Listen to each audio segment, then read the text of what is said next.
Ang alamat ng bawang. Noong unang panahon, may isang magandang babae na ang pangalan ay Lily. Nanakaw niya ang mga puso ng lahat ng lalaki sa kanilang lugar, ngunit nasa puso niya ang isang lalaki na si Garland. Mas pinili mo pa ang lalaking yan kaysa sa akin na. Hindi ko matatanggap ito. Akin ka lang, Lily.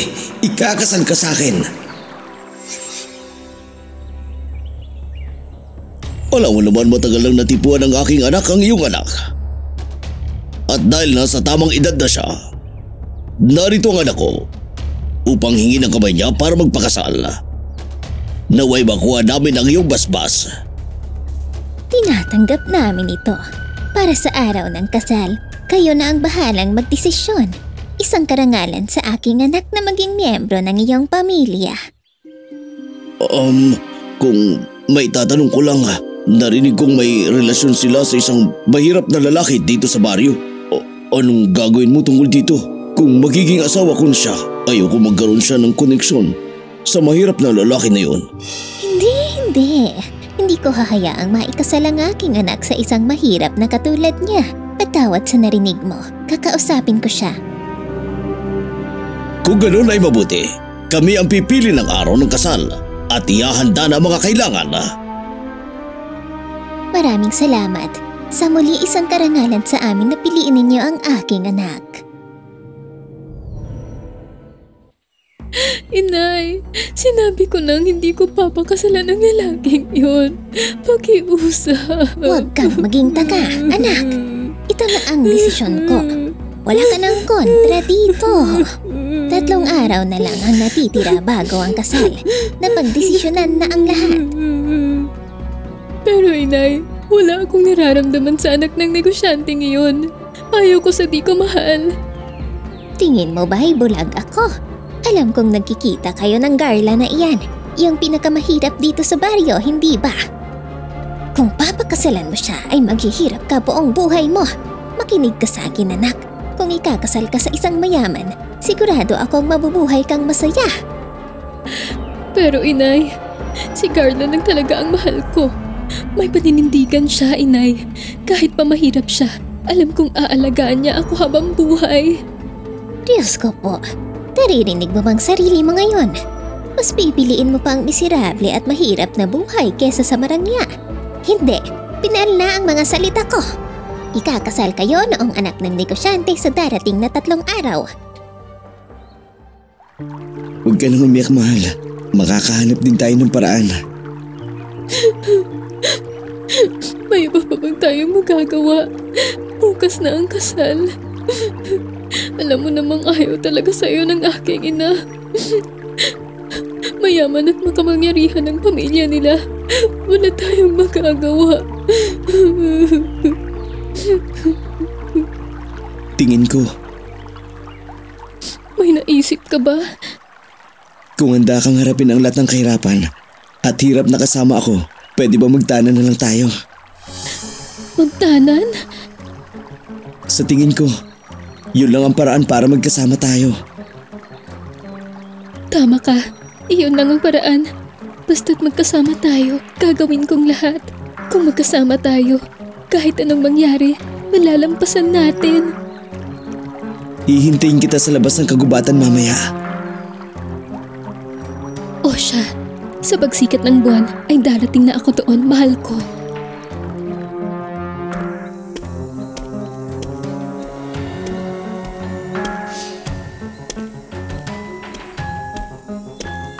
Ano? Hindi ba't bukas nagaganapin ang kasal ng aking amo at ang babae niyon? Anong ginagawa niya dito? Gabi na. Dapat ko siyang sundan. Bilisan mo, mahal. Dapat nating magmadali bago pa may makahuli sa atin. O siya, tara na. Sundan natin ang landas na ito dito sa gubat at darating din tayo sa lungsod sa umaga. Diyos ko po, nagtanan sila ng mahirap na lalaki. Dapat itong malaman agad ng amo ko at ng tatay niya.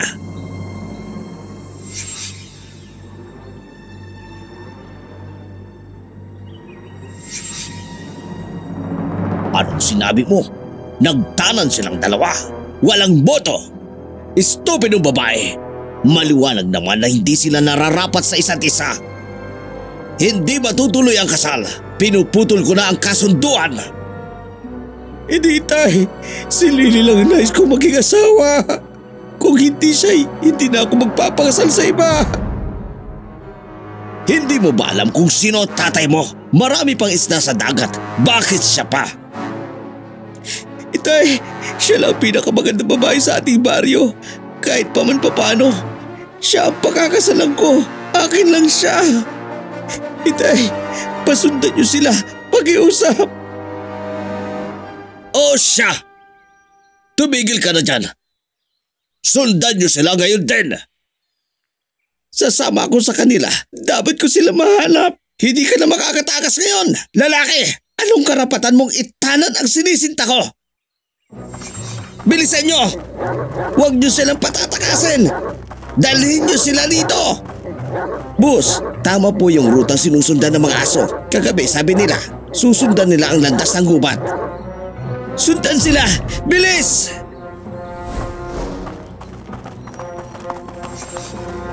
Bilisan mo, mahal.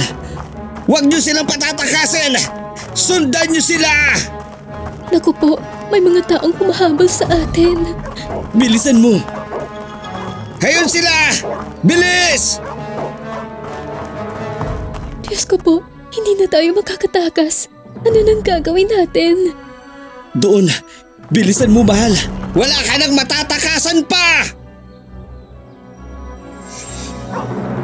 Walang hiya ka! Anong karapatan mong itanan ang sinisinta ko? Napupuno na ako sa'yo!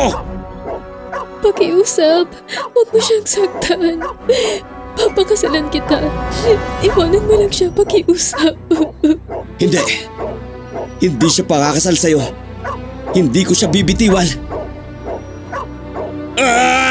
Matapang ka! Pagkatapos ng lahat! Lily, makinig ka sa akin. Babalik ka at pakakasalan mo ko. Walang magbabago doon. At ikaw, Garland, napakasakit mo talaga sa ulo. Matagal na. Hindi ako aalis hanggat hindi kita napapatumba. Mamamatay ka, Garland. Mawala ka na sa mundo.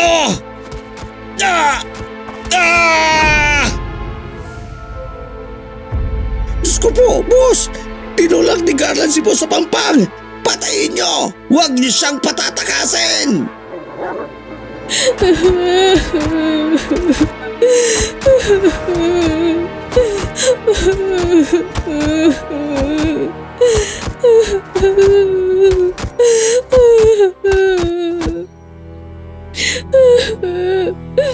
Kasalanan ko to lahat.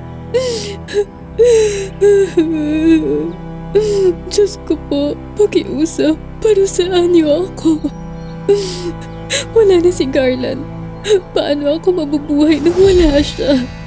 Diyos ko po. Bunting babae, anong problema? Ako si Shanshan, ang Diyos ng mga bundok na siyang namamahala sa rehiyong ito. Diyos ko, wala na ang nag-iisang lalaking minahal ko. Ayaw ko nang mabuhay pa. Pakiusap, ayaw ko nang mabuhay dito. Nais mo siyang sundan sa kabilang buhay? Opo, kung hindi kami magkakasama habang buhay dito sa mundo, sa kabilang mundo na lang. Naku, napahanga mo ako sa tunay mong pag-ibig. Ibibigay ko ang hiling mo.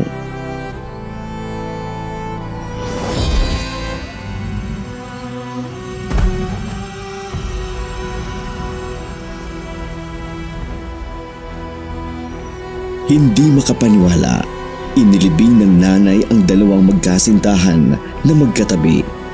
Sa hindi inaasahan, biglang may tumubo sa kanilang libingan. Mga ugat na tumubo mula sa lupa. Walang sino man ang nakakita nito. Kinuha ng nanay ang mga tumubo. Ibinahagi ito sa baryo bilang alaala ng kanyang anak. Ngayon, kilala na ito bilang bawang. Kasing puti ng bawang ang sinseridad ng pagmamahal ng babae. May mga mapait na lasang kasing pait ng kanyang buhay na puno ng sakit at pagdadalamhati.